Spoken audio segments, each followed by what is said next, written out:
Maayong adlaw kaniyong tanan. Dako gihapon ako ang akong kalipay nga kita makatuon sa balaang pulong. Kumusta naman kamo? Hinaut pa unta nga wala nay linog dinha sa Pilipinas. Kami diri murag ang panahon galain. Murag ang among summer wala pa gyud maabot kay daghan pang ulan o usahay mag-hail. So adunay mga bag-ong mga kalihukan sa kalibutan karon nga dili nato masabtan.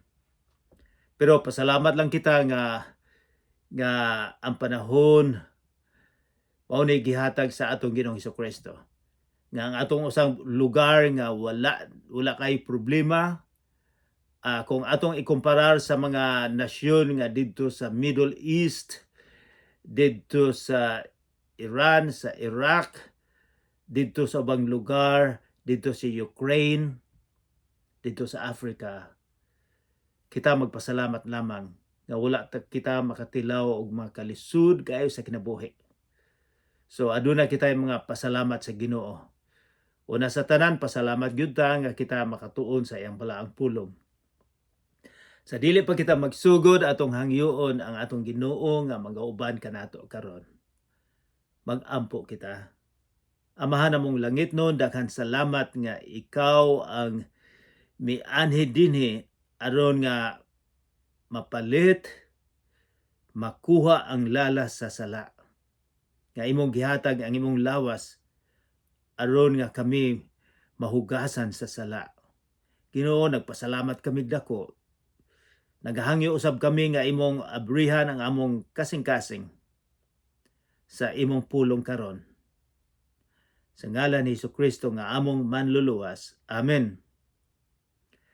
Sa Kapitulo 2 atong nahibaw-an just a little review nga dinhay mga tao nga adunay mga sakit giayo sa atong Ginoong Jesucristo.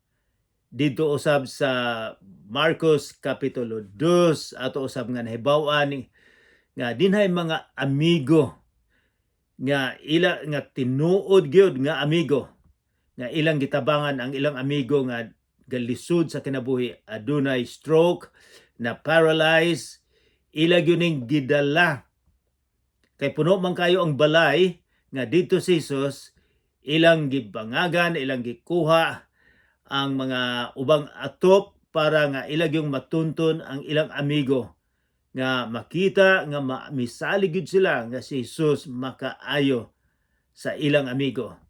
So dito atong makita og unsa ang tinuod nga pagka-amigo nila. Nga mitabang sila kay usahay ang atong paglantaw sa amigo murag mabaw lang kaayo.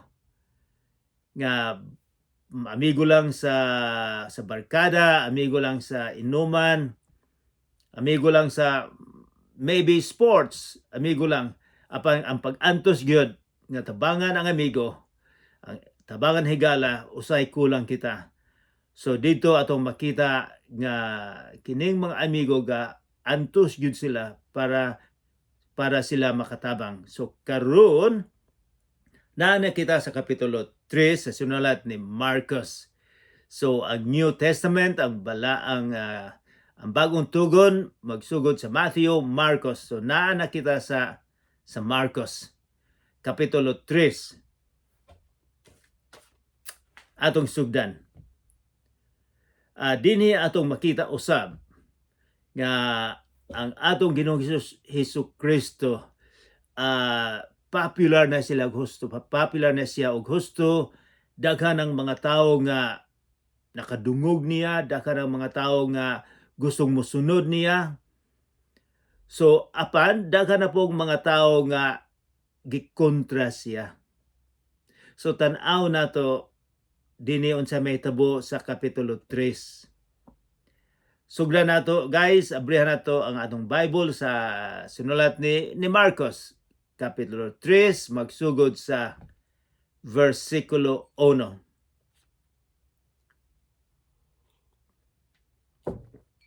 Unya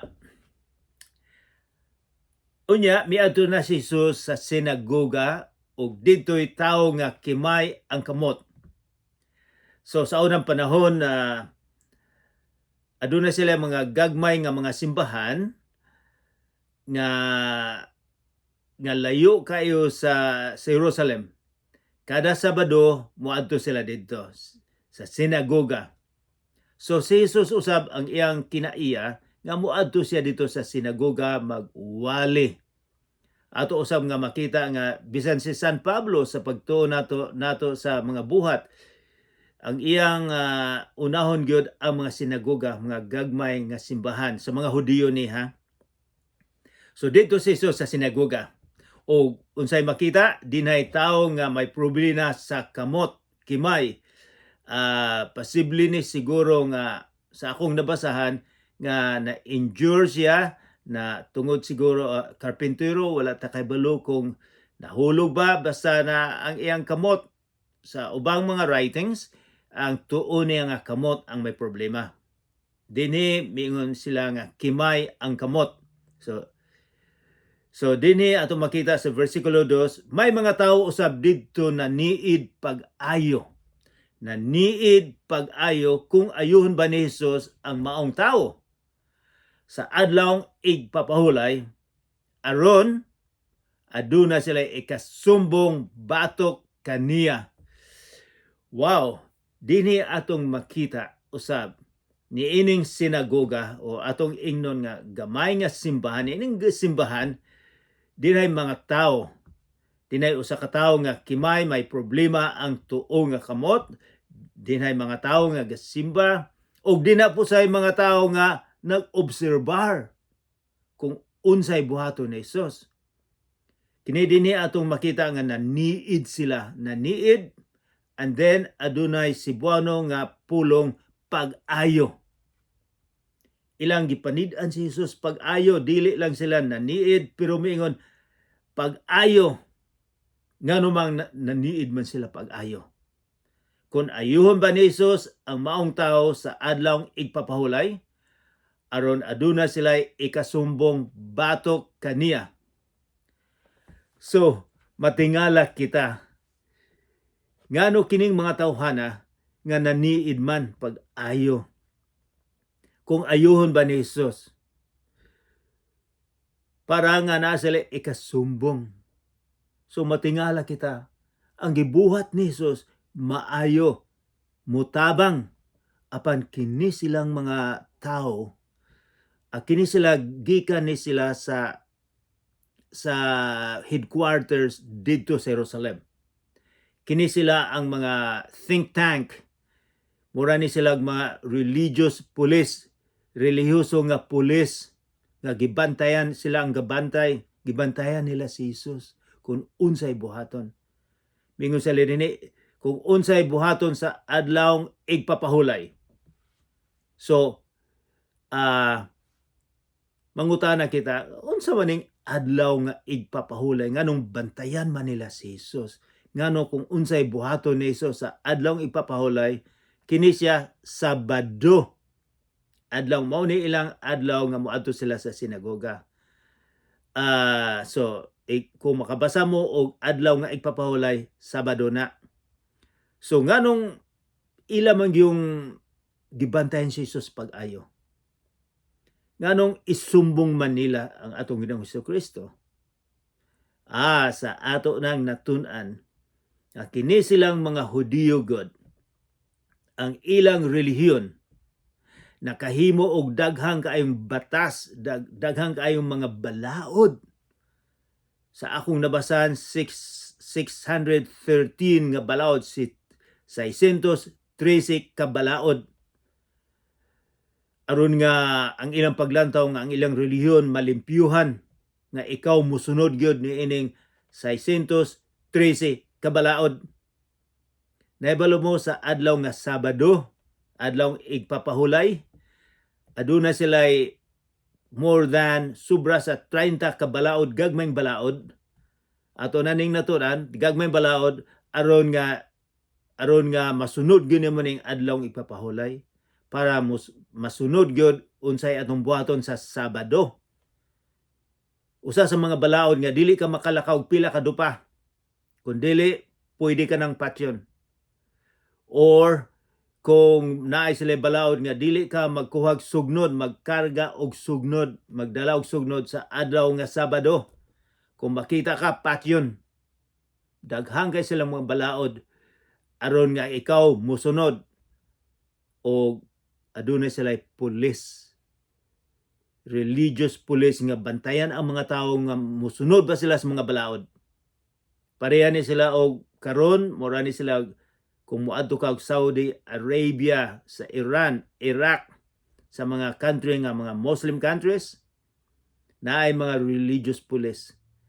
Naay mga pulis nga kung ang babae wala kaayo tabuni ang buhok nila, pwedeng latigohon nila.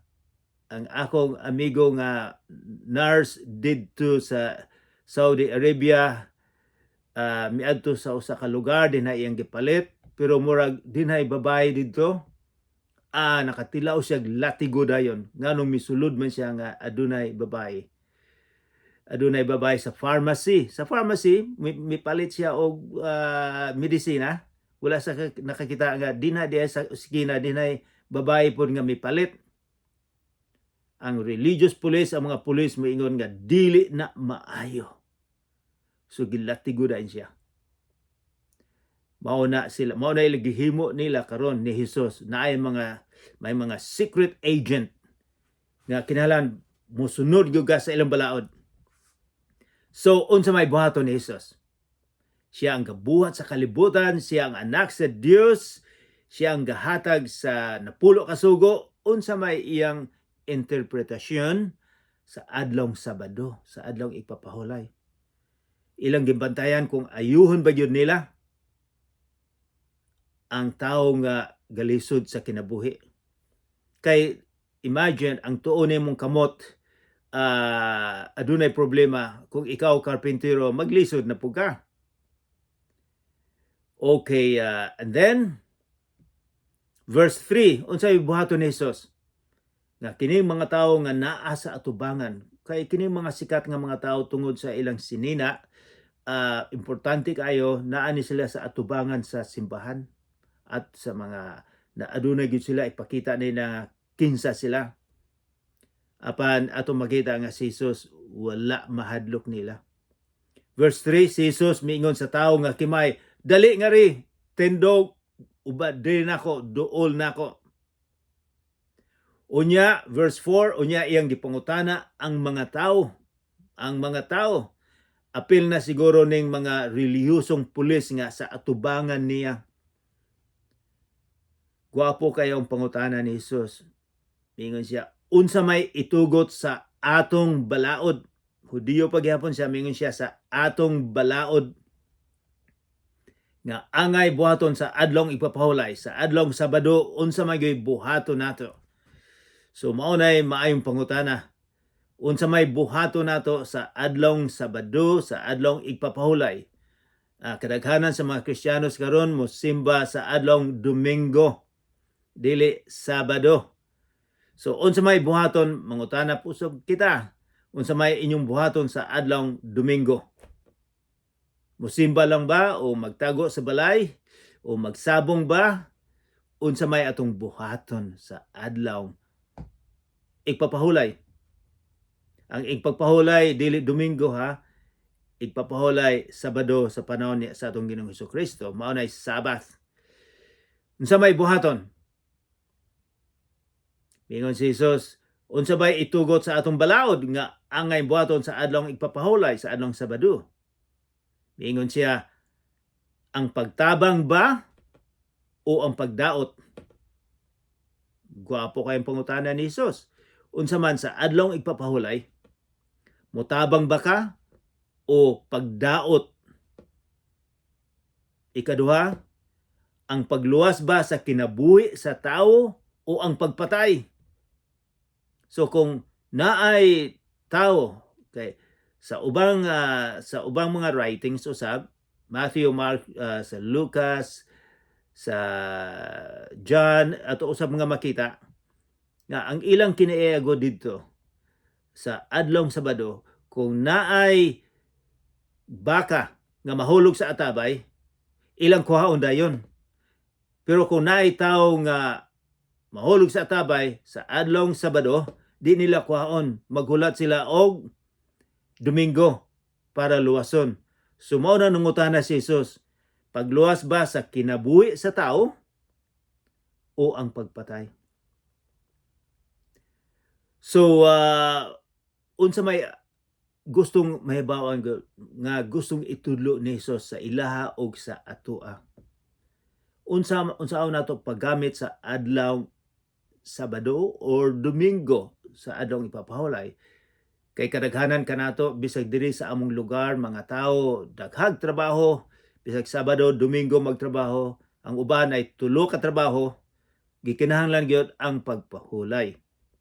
So dinhi gipangutana niya, unsa may buhaton? Pagtabang o dili? Unsa may unod gyud sa balaod nga gihatag ni Moses, gihatag sa Ginoo ni Moses?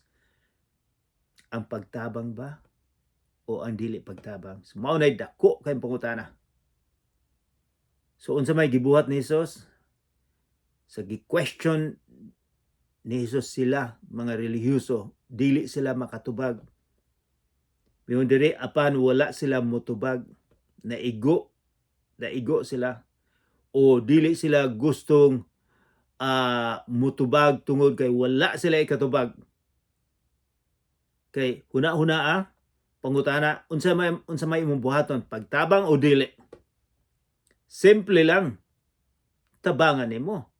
Pero tungod sila kay dako nilang paglantaw sa ilang balaod nga mao'y makaluwas kanila. Wala dili sila makaharap, dili sila makasulti sa tinuod, nabutahan sila. Verse 5, unsay gihimo ni Jesus, gitan-aw sila ni Jesus. So gilantaw sila ni Jesus kining mga tawo nga mga relihiyoso, kining mga pulis, religious police, kining mga secret police gikan sa headquarters sa Jerusalem, iyang gilantaw kining mga relihiyoso. Pero tan-aw nato, giunsa man niya paglantaw? Gitan-aw sila ni Jesus uban ang kalagot, na adunay word pulong nga kalagot. Si Jesus di ay masuko usab. Pero sa atong mabasahan sa Biblia, talagsa ra siyang masuko. Pero ang atong Ginoong Hesus masuko usab. Dili lang siya bata nga kugos-kugoson. Ang atong Ginoong Hesukristo masuko usab. Dili lang naglagot siya sa tao, sa mga relihiyoso nga nag-obserbar niya, pero nasubo usab. Duha ka pulong nga gisulat ni Marcos, naglagot o nasubo. Unsay reason? Tungod sa ilang pagkagahig ulo. Ang ato di ang Ginoo masuko ug masubo usab tungod sa gahi ug ulo. Kining mga tawhana, mga relihiyoso kaayo sila, sige silang magsimba.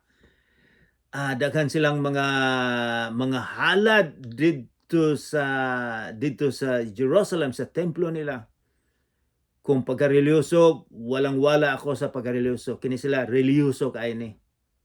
Apan sa ilang pagkareliyoso, nasubo si Jesus.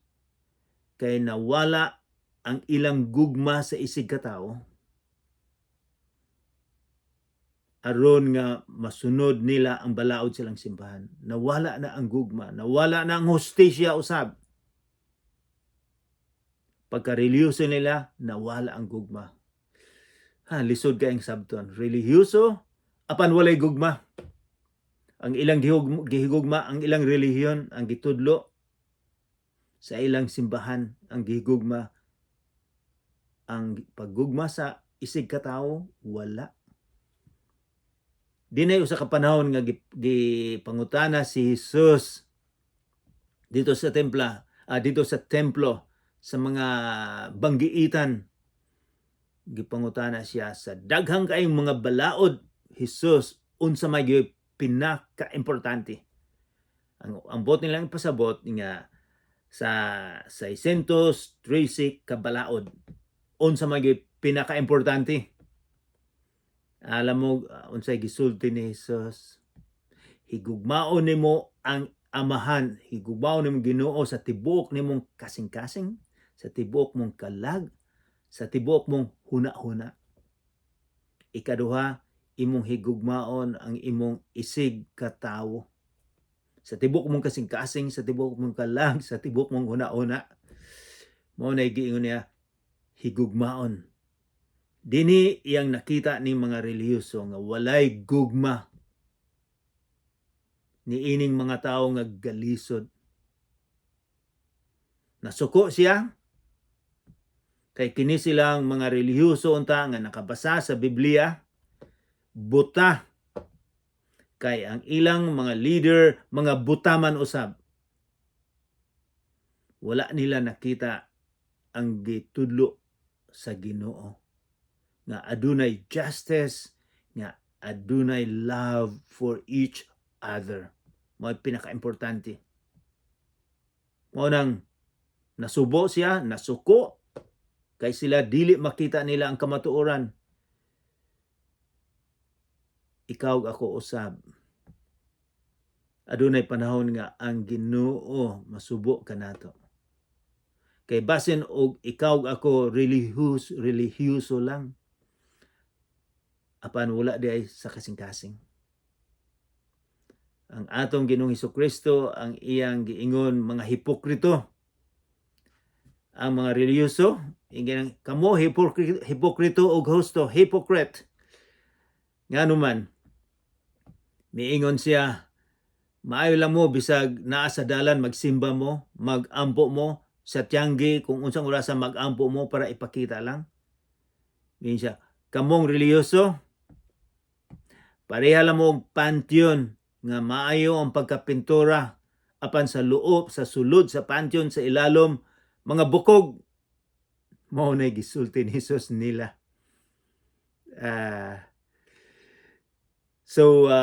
Mao po na isulti na sa atong Ginoo, sa imuha ug sa ako.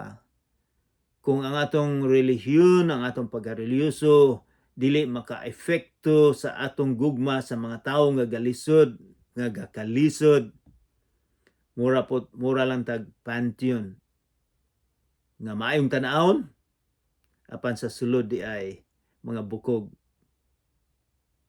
So, unsay gihimo ni Hesus? Gitan-aw sila ni Hesus uban kalagot kasubo tungod sa ilang pagkagahig ulo. Unya iyang giingnan ang tawo. Ituy-od ang imong kamot. Siguro sa paghuna-huna ni ining tawhana, hey, dugay nako nga dili nako matuyod ning akong kamot. Tuon akong kamot karon imo kong inon nga ituyod. Sa iyang huna-huna murag imposible. Apan sa iyang kasing-kasing, sa iyang pagtuo ni Hesus, mahimo. Iyang gituyod og naayo kini. Wow. Unsa may atong pagtan-aw ni Hesus? Ordinaryo ba siyang tao? Naabay tao nga makaayog ingon ni ana? Naibalo ko nga kung naa kay problema, naa ako'y problema sa unang panahon sa akong tuhod, pila ka adlaw, pila ka bulan nga i-practice nimo, naagyo ka himuon para mamaayo, dugay, nga maayo. Apan si Hesus sa kusog pa sa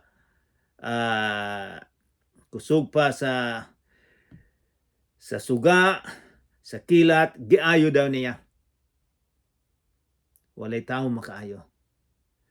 So, pero unsa may gibati sa ubang mga tawo nga dinha sa sinagoga.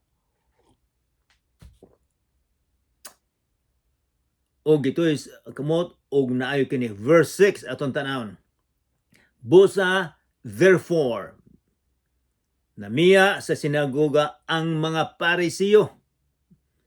Kini sila mga Parisiyo. Og nakikita dayon sa mga sakop sa pundok ni Herodes. Og naglaraw sila, unsa man, naglaraw sila sa pagpatay kang Hesus. Nakita nila ang gihimo sa atong Ginoong Hesukristo nga mitabang sa usa ka talabangon. Pero unsa may nakita nila? Nakita nila nga si Hesus wala mostuo, wala mosunod sa ilang balaod. Wala nila nakita ang tabang, wala nila nakita ang gugma. Buta sila.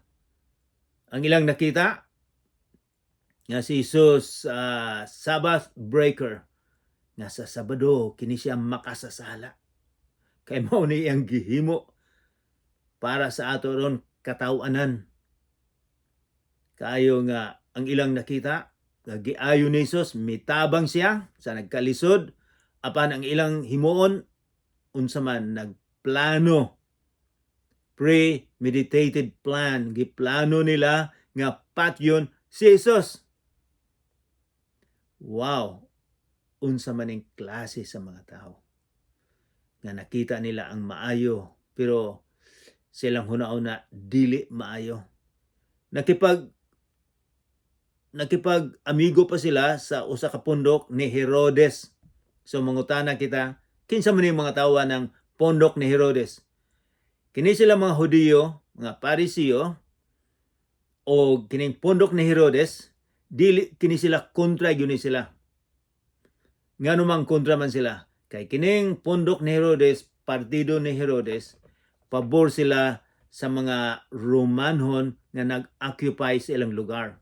Nalipay sila nga ang Roma, under sila sa Roma.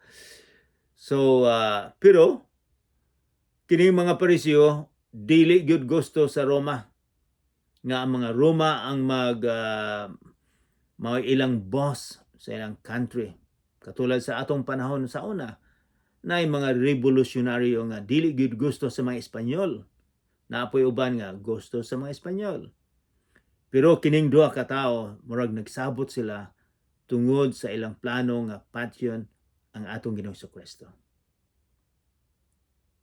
Ang gihimo ni Jesus sa ubang mga tao daghang nalipay, apan dinhay mga grupo nga dili nalipay sa gihimo ni Jesus. Buta sila. And then usa ka panon sa mga tao didto sa lanaw. Verse 7. Si Jesus ug ang iyang mga tinunan nangadto sa lanaw sa Galilea ug gisunod siya sa usa ka dakong panon sa mga tao. So, panon pero gibutangan pa sa writer nato nga dakong panon sa mga tao.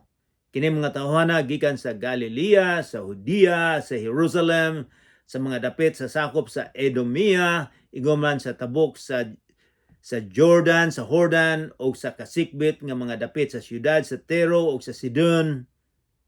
Nangadto sila kay Jesus, kay nakadungog man sila sa mga butang nga iyang gibuhat. So dinhi atong makita nga murag tibuok probinsya, tibuok nasyon, gusto nilang moadto ni Jesus. Gusto nilang makita, madungog. Pero usay makaing kita, nganong miadto man sila?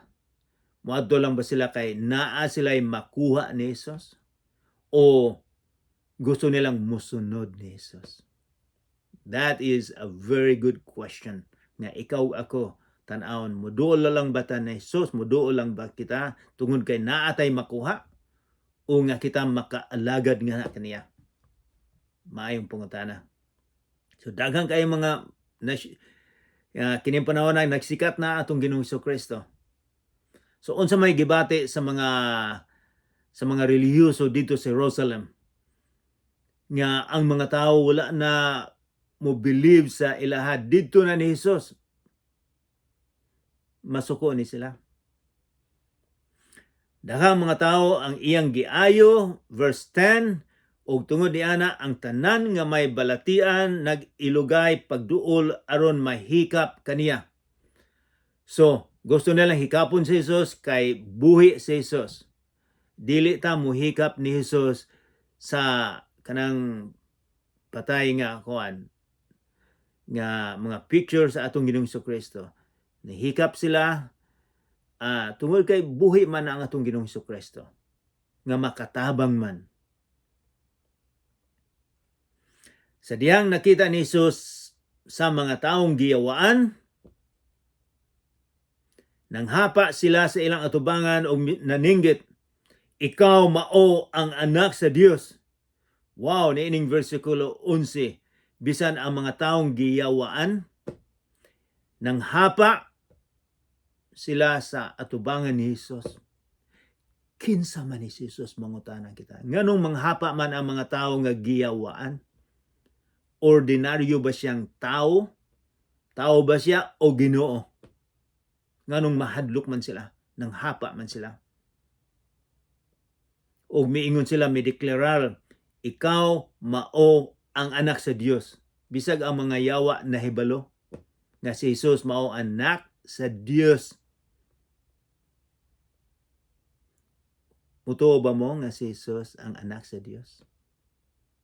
Nga mao'y makapakuha sa atong sala. Verse 12, apan hingpit nga gipahimangnuan sila ni Jesus nga dili nila ipanugilon kung kinsa siya. Nganuman nga si Jesus mingon, hey kamong mga giyawaan, ayaw mog sulti may tungod kanako. Ayaw mog pang istorya-istorya sa inyong mga silingan may tungod kanako. Nganuman siguro nga gidid-an man ni Jesus kini mga giyawaan nga pagsulti nga, oh, kana si Jesus mao anak sa Dios. Posible tingali para sa ako tingali dili niya gusto nga ang magsabwag sa maayong balita ang mga giyawaan.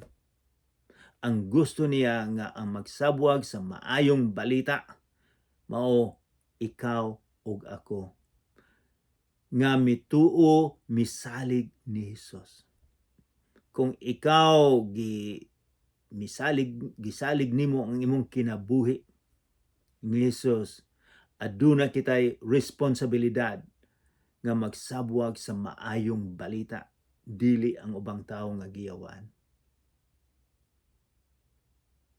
Unsa may atong buhaton karon? Nga kung ikaw gusto nga mosunod ni Jesus, unsa may imong buhaton, unsa may atong buhaton. Kining mga tawhana, kining mga relihiyoso mga tao, usahay pariha na nato usab. Kining mga tawhana nga si Jesus nasuko, nga nasubo, naglagot ug nagsubo, pariha nini usab kanato. Usahay kita relihiyoso kayo. Usahay musimba kita para ipakita nato ang atong gwapo nga sinina, gwapo natong sapatos. Usahay tingali musimba kita kay naay atong nagustuhan didto.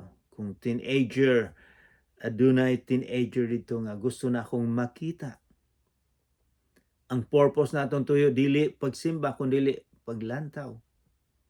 Posible usab siguro nga musimba kita kay naay bulang sa paghahapon, mag-ampo ko. Or siguro tingali musimba kita kay mao ni akong naandan. Musimba ko pila nako katuig ang akong ginikanan, nagsimba kada Domingo, mo adto didto, mao ni akong himuon.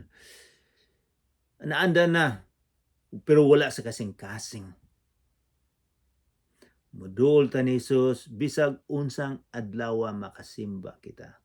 Dili lang sa Sabado, dili lang sa Domingo, kundi kita makasimba, makaalagad si Ginoo kada adlaw. Dili lang usa ka Sabado o Domingo. Atong himuon nga kining mga adlaw Domingo o Sabado kung sa imong gusto. Atong gamiton sa pagtabang sa isig katao. Daghang salamat, mag-ampo kita. Among amahan nga langit nun, daghang salamat sa pulong nga imong gihatag kanamo karon. Hinaut pa unta nga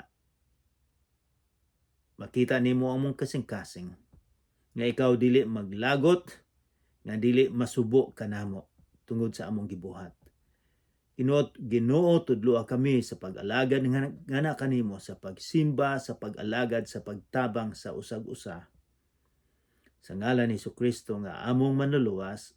Amen.